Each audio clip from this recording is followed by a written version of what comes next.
A lot of times, team building, team management is two guys sitting, talking, and thinking about what you want about your team, what you want about your work, about everything. So you know what I'm going to do? I'm going to sit down.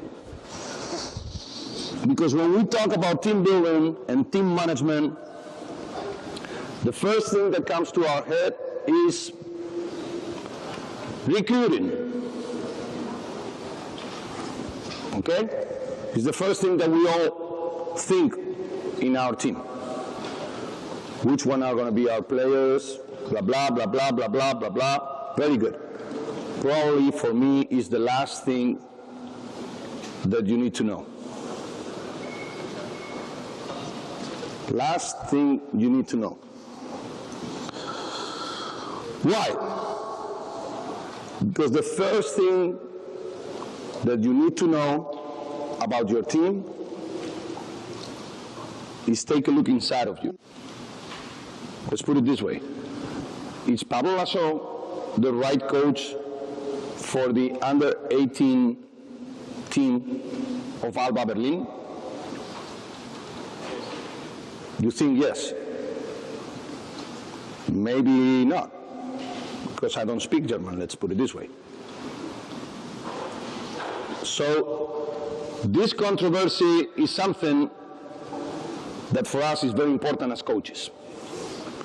And a lot of times we think, okay, we need to get this job, I want to get this job, and a lot of times we don't think about the consequences that are going to come from getting that job. And it's something that before recruiting players, before start practicing, before everything, it's you as a coach, as a person. And you have to be mentally sure that you're going to fit on the right spot and you're going to do right on the right spot. Because we're persons and we have families and expectations, goals. We're not just doing just job. Even money thing, whatever. So for us, first look on team building, team management is take a look inside of you. Is it, for example, is it the right place for you?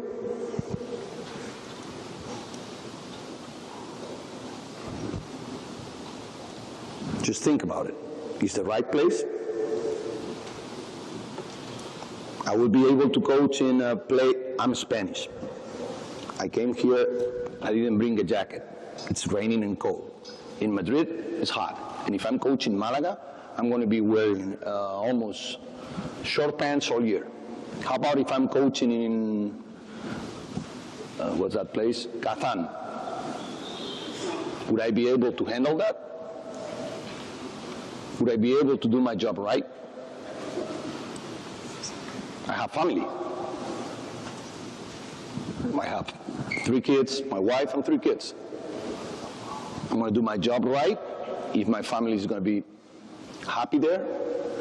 As a coach, I went to play, I was a national team player in Spain. I went to Italy. Sorry, they fired me. I played like shit in Italy. I was a bad player? For sure not. I just didn't get on the right situation. I can blame it on the coach, on whatever, blah, blah, as a player, but at the end it was me who was not playing at the best level. So as a coach, make that inside thinking too. Because like I said, it's going to be a different place, it's going to be a different situation. You have a different city, you have your family, of course. And then you have different expectations. Probably, if I coach Real Madrid, they're not going to ask me for the same things that if I coach the under-20, under-18 from Berlin. You have different expectations, different goals. And inside of you, you have to think about that. Is what you want to do? You want to coach Kazan, for example? You feel like you want to coach that team? You want to coach CSKA Moscow? You want to coach under a youth program? Are you going to feed on that job? You want to be assistant? So it's very important that you always take a look at your expectations also. Plus the club. How is that club? Is it well organized? Or you just going to arrive there, okay, I get the job, they call me from wherever, I go there and start practicing. How is the club? How is that expectation? What do they want from you? In some clubs, it's very easy. If you go to Real Madrid, you better win. Of course. If you go to CSKA Moscow, you better win. Olympiacos, and who was the other one? Fenerbahce. Those 4 teams, last year, they made an unbelievable season. They got to the Final Four. Real Madrid won the Spanish Cup. Fenerbahce played the Spanish League. Fenerbahce played the final in Turkey. CSKA won the VTV, and Olympiacos won the league. 4 teams, they were great, but only one won the Euroleague. And when we left the Euroleague, we were talking like CSKA didn't play good, whatever, blah, blah, blah, blah. So what are your expectations? And every club has different expectations, okay? So you have to know what the club wants from you.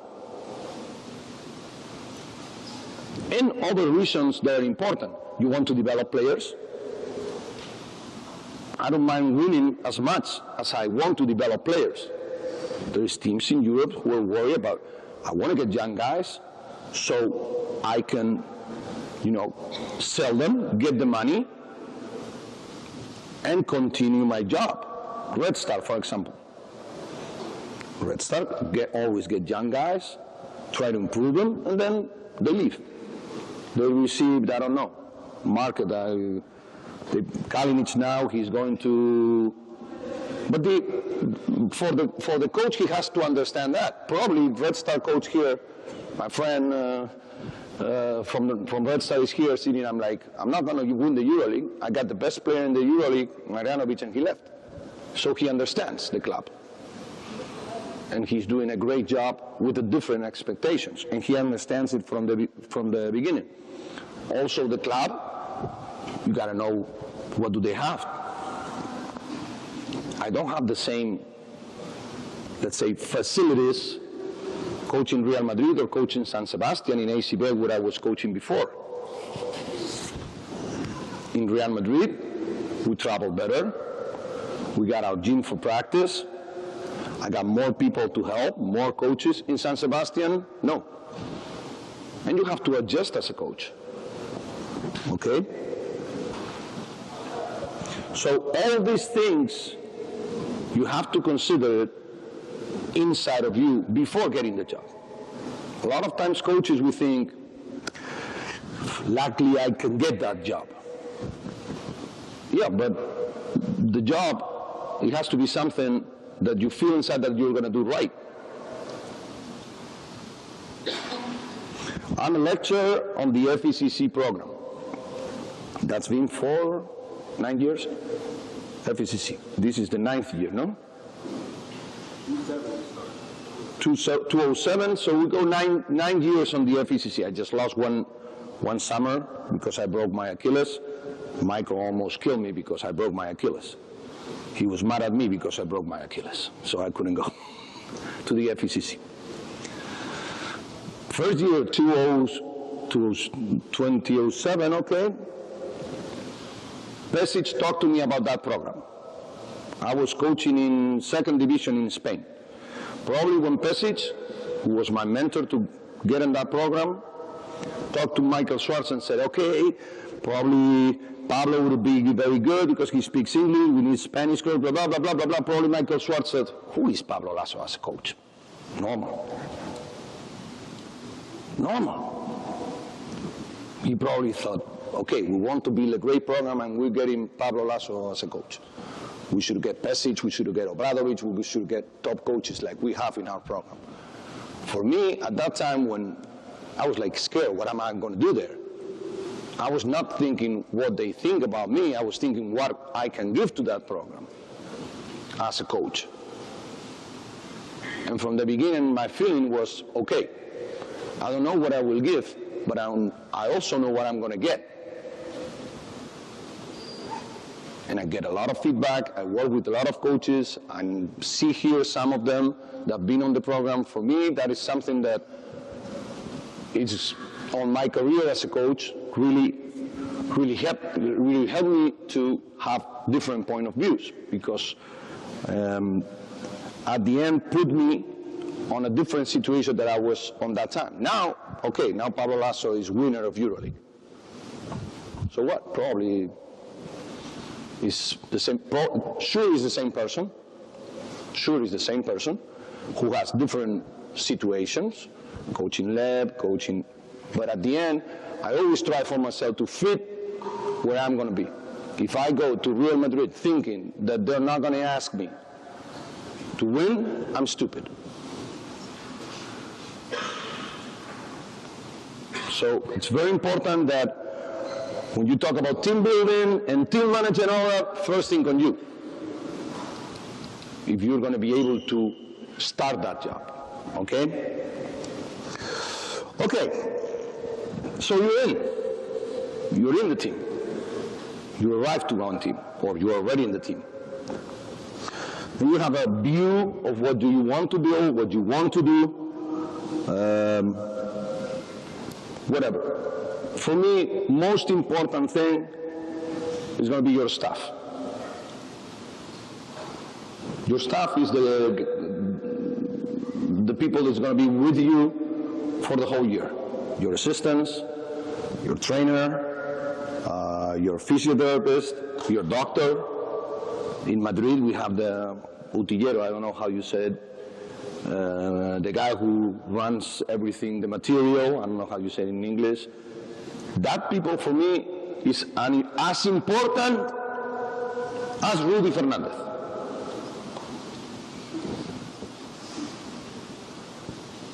As important as Sergio Rodriguez.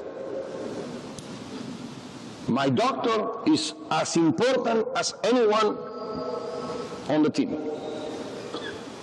because they're going to be with me all year. And in the bad moments, or in the good moments, players are going to leave, and they're going to stay with me. So how important is that your staff, it's something that you believe on.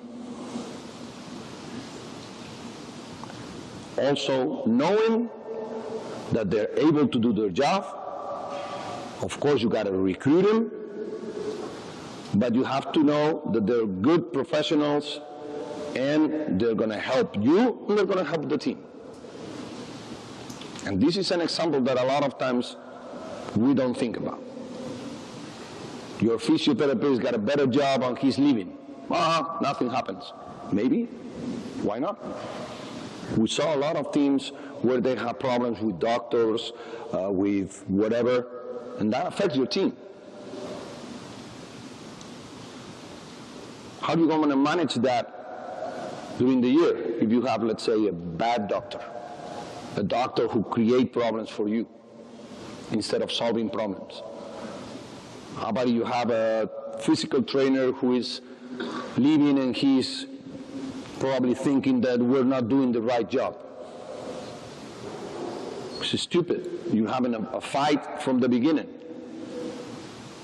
But also as a coach, you have to know that they're professionals, and you also got to give them their freedom to do the right things. Of course, you're in charge. Of course, you're going to be the leader of them. As a head coach, of course, you're a leader. A lot of eyes are on you. But a great leader is able to give responsibility to other people. You're not going to take care of a guy when he got a flu, or he twists his ankle, or he lifts weights.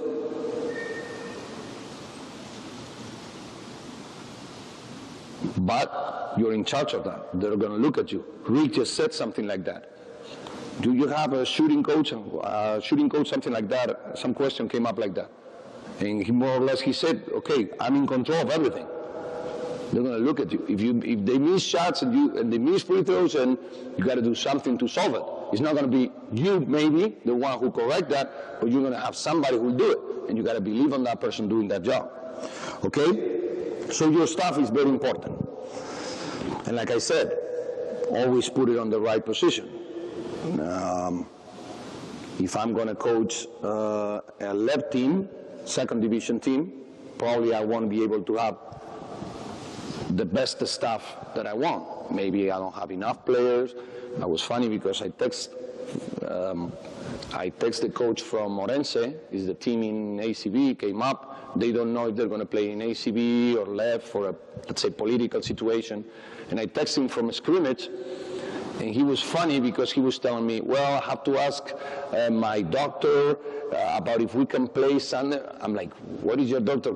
Pablo, we're in Orense. I have to deal with, let's say, scrimmages. Then I have to ask the doctor about the troops. We got small stuff. In Real Madrid, we have a very big staff, of course. So every team is different, and you have to manage that, and then you have to build and create that from the beginning because you're the leader of that, okay? Okay, so you have your stuff. Then, players. You arrive to a team, what do you have? You have, let's say, 6 players, or you have to recruit 12 players. Create a team. Or you have the same players that they had before with another coach. Okay, we're talking about basketball. What do you want? In basketball, you want a team that wants to run. You want a team that is very good defensively. You want a team that plays slow, look for big guys. When you're building a team, I don't know. It's not the same to have a Majranovic on your team or to have Marcus Slaughter on your team. It's going to be a different situation. It's not the same to have Spanoulis or to have Diamantidis. So you have to build a team with the players that you probably already have, trying to mix it with your philosophy.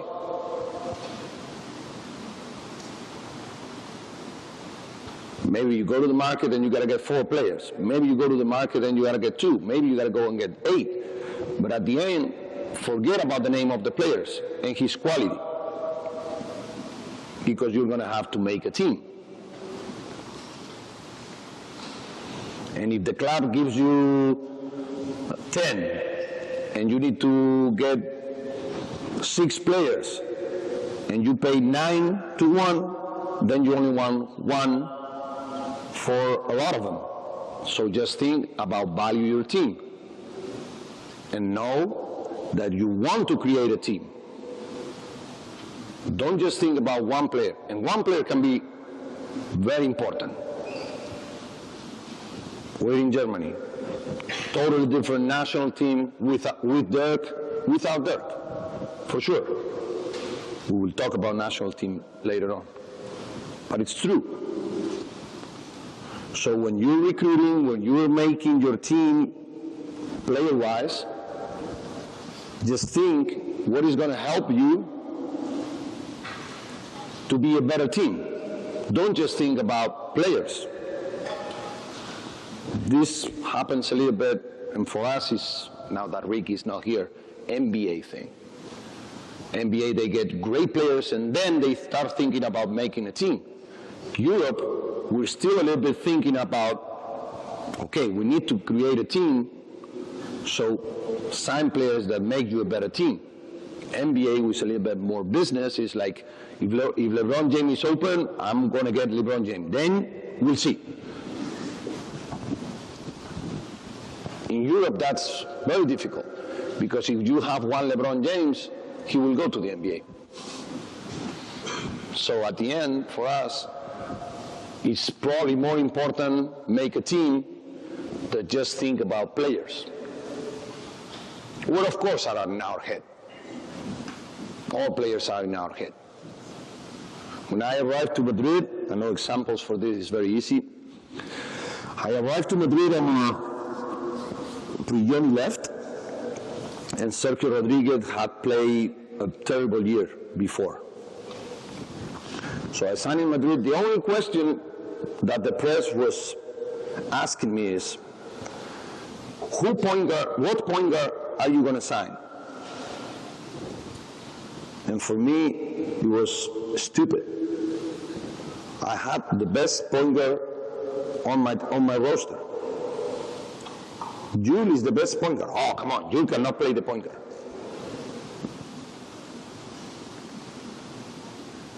Okay, who said that? I'm the coach. I said, Jules will play the point guard. And Sergio Rodriguez with him.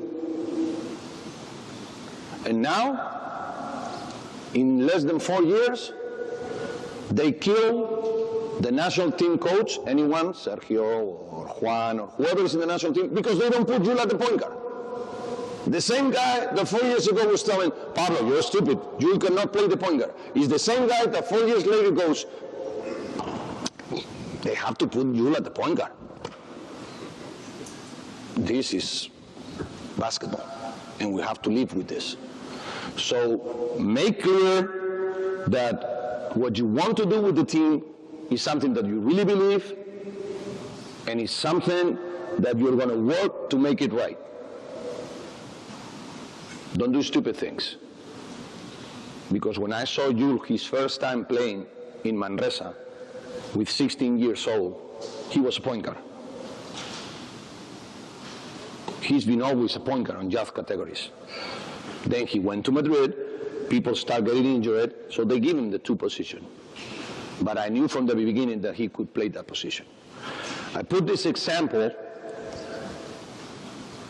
because it makes sense of what I'm saying about players.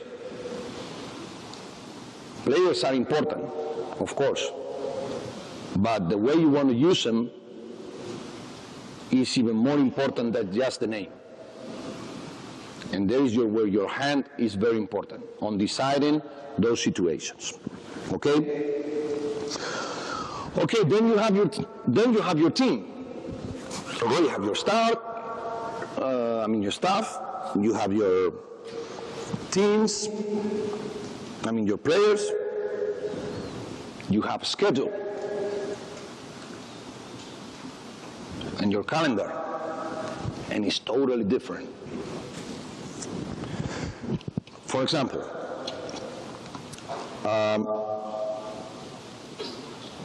national team coach like Chris. Do you think Chris can coach the same on a 1 year calendar with Bamber than in here, that he's going to have the players for, let's say, 45, 2 months maximum? No. No way. No way, it's totally different. Not on a year competition, you play 5 games in 6 days. Everybody is gonna measure Chris' job for 6 days. So probably as a coach, you have to take a look at that calendar and what you're doing. So different to coach a national team than a long-term year. How about NBA? 82 games. Can you have the same view of the calendar, of the schedule, of the things that you want to build on an NBA schedule? If we sit here, Rick will have on his mind, okay, we have this team. I think I have to play hard from the beginning, try to get in the playoffs. I'm playing a hard, my divisions are very hard. I'm going to play very difficult games against San Antonio, Houston. So it's going to be difficult to me to get in the playoffs. So I got to play hard from the beginning. Maybe another team think that they have to build a team because they have quality enough to get on playoff time, and they have to be ready for playoffs. And maybe a team like the Sixers they want to change players to create different things, try to find out a better team, and win 20 games. So every situation in the NBA calendar is different than the one that we have in Europe.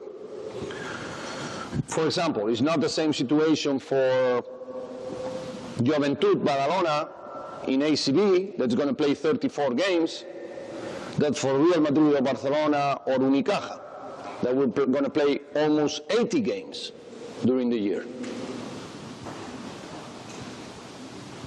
And those 80 games, you're not going to play for the last one. Of course, you want to get to the last one. But how do you get there? Because I'm receiving my players on the 20th, and I put my example now. My players are going to finish the European Championship on the 20th. I have 2 guys playing in America, Mexico and Argentina, Ayon and Nocioni. I have Machulis playing with Lithuania, and I have 5 on the Spanish national team. And we're in preseason now. You want to come and watch my preseason? What preseason? On the 22nd, we're flying to Brazil to play the Intercontinental Cup. We're Real Madrid. We're supposed to win this. And my players are going to go straight from, I hope, Lille to Brazil, through Madrid. Machulis is going to send his family to Madrid before he gets there. But then we play in the Intercontinental Cup.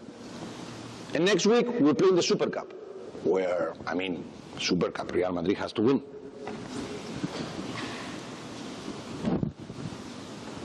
And next week, we're playing the Celtics. You walk in the streets and the people say, hey, we gotta win this game against the Celtics. We're a better team. Okay?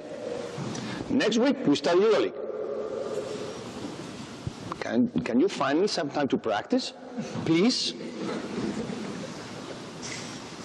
Okay. But like I said, I have to accept that because the way it is. I'm not getting if it is good, bad, whatever. I'm accepting this job. So somehow I have to build a team knowing that's coming, and somehow you have to deal with it, okay? I wanted to mention that different because it's very important. We talked about a national team coach, we talk about NBA coach, we talk about EuroLeague team coach, or just a ACB team who plays 34 games. So much difference on the way you're going to build and manage your team during the season.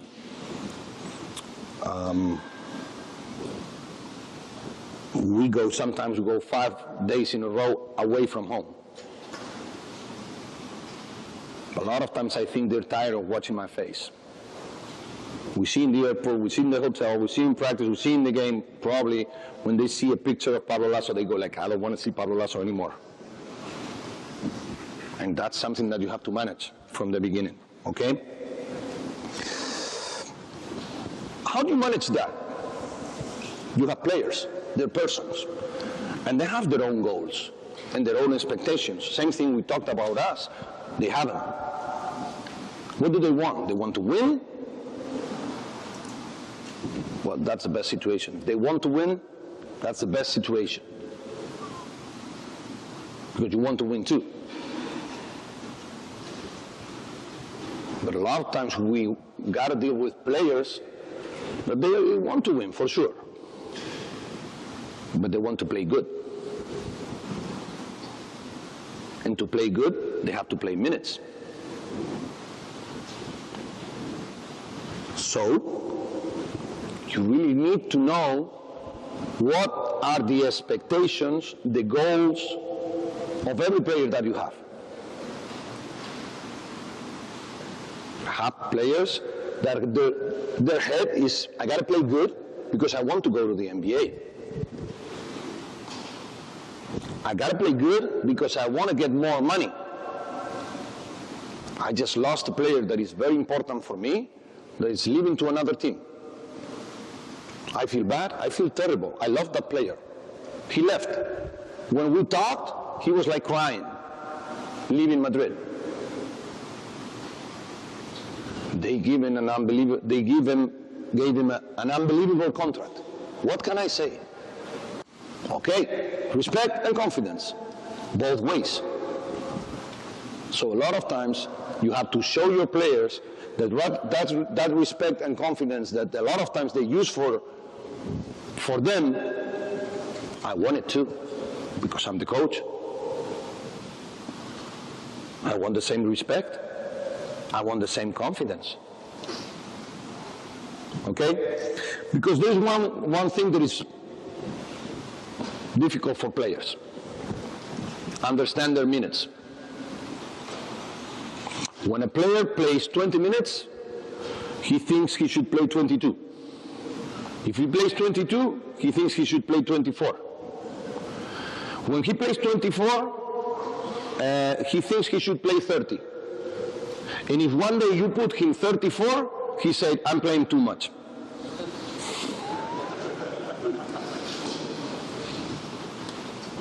Players. Normal. So it's a funny story about a coach who in the first meeting with the team, he got on the locker room, gave a pen to all of them and a paper and told them, you see your team, this is the team, write down how many minutes you think you can play on this team. We only have 200 minutes. He got 310 minutes going on.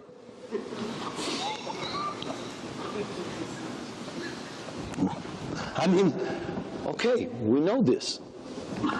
But we only have 200 minutes. But one guy wants to play 15, one guy wants to play 18, 25, blah, blah, blah, blah, blah, blah. Okay, 310. I only have 200. And you have to manage that. You have to manage that. And it's different to manage that on an NBA season, on a 34-game season, or in an 80-game season.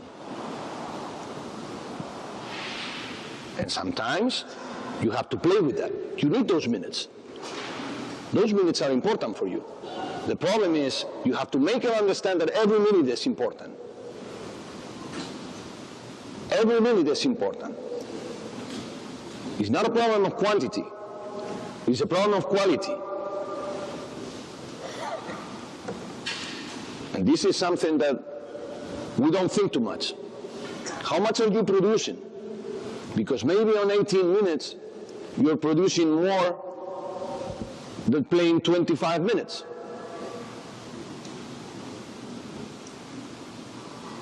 And when they see that, they go like, yes, but, no. You got to play at 100% the minutes that you're in the floor. Okay? Okay, after that, year goes on. And you have your concepts clear and your ideas, but season is going on. And then a lot of problems comes during the season, for sure. Press, you start losing, somebody on the press will say you're doing a bad job, whatever. Injuries. Press won't care about injuries. Press don't care about what's going on with your team.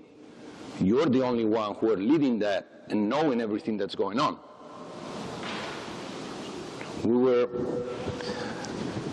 worried this year because between May and June, between April and June, we got 3 guys in our team that their wives, they were pregnant. So for us, it was a problem. It was a big problem, really. And you have to take care of that. And you have to live with that. And we were playing the playoffs, and the wife of one of my players was in the hospital. And you have to manage that. Who is going to manage if it's not us? Who is going to do it? You have to have a decision there. What do? You play in the playoffs, 4th game of the playoff. You let your guy go to Madrid and see his wife. Maybe his son is gonna be born on that night. What do? You got to make that decision. And this is not going to be Pablo Laso's decision on your team. You have to decide, not me. Because you know him, you know how he is. You know if he is going to stay in the hotel with the team, he's going to feel bad. He's not going to be ready about the game. He's not. Maybe if he goes to Madrid, see his wife, his child, comes back and really wants to play. And that decision is not Pablo Laso here. Pablo Laso already had it, but you're going to have it on your team. How about if you have a young guy that plays very good player, but fails everything in school? This is your decision. Talk to him. Do you think it's important for him? I think we all know that it's very important for him that he's able to pass his tests. I can tell you, in our program, you can be Luka Doncic. If you don't pass your test in school, you won't play. In our program in Real Madrid, we have this clear. From the bottom, from the youth program. We got people from everywhere. We got Brazilian, we got Slovenian like Luka, we had Croatian. Okay, they come to Madrid, to a big organization. They're young. But we're building persons. We're not building basketball players. Of course, we want them to grow up as players. But we want them to be good persons and have their career as a person growing up. Of course, we want them to be basketball players. But what's the message that we want to give them if from 16, 15 years old, they just worry about basketball? And that's something that maybe won't be your job, but it can be your job. And you have to be ready to give a hand to your youth program on that time and go to one of the young guys that you saw in practice and tell him, hey, if you don't pass the test, you're not going to play. And it's something that you have to manage because you want to create an image of what's going to be your program in the future. Okay? How about directives? When you win, you're great. When you lose, you're not that great. When you lose consistently, you're terrible. Eyes are on us, like Rick said. Fans, they go and watch the game. And they all have their own opinion. What? You have to live with them. I got a guy behind me in Madrid who kills me. Seriously. I make fun of this when I'm on the bench like this, and I have a guy right here that goes, Laso, quita Mary, pon a Felipe. And I can hear all day. Laso, quita Chacho, pon a Yul. And you have to live with it. I cannot get up and say, please, can you take that guy out of the... No, you have to manage that. Okay? All these things that happen during the year is very important as coaches that you're able to handle it. That means that you are like this, like a horse? No way.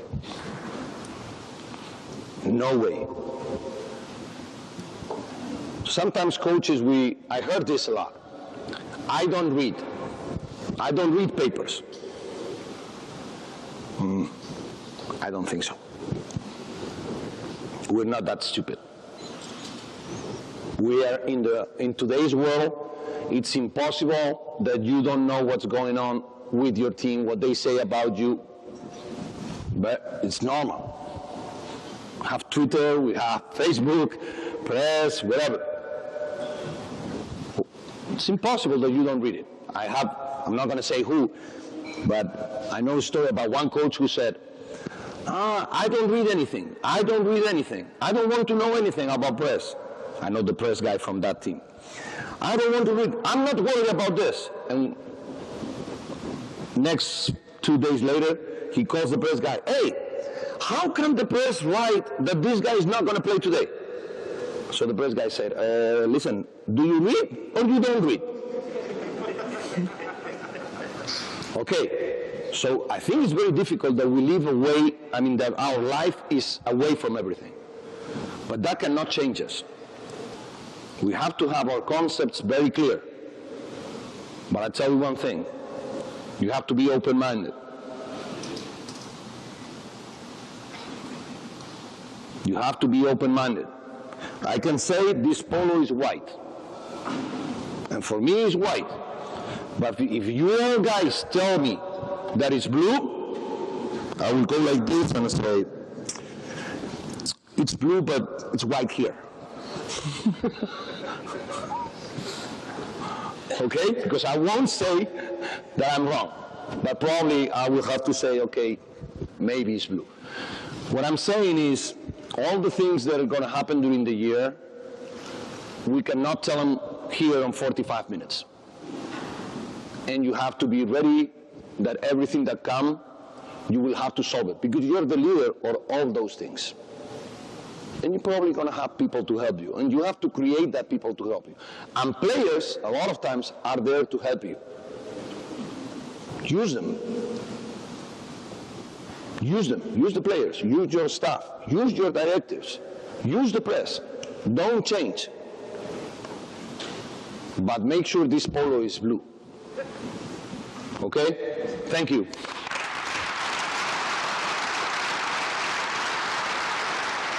Thank you.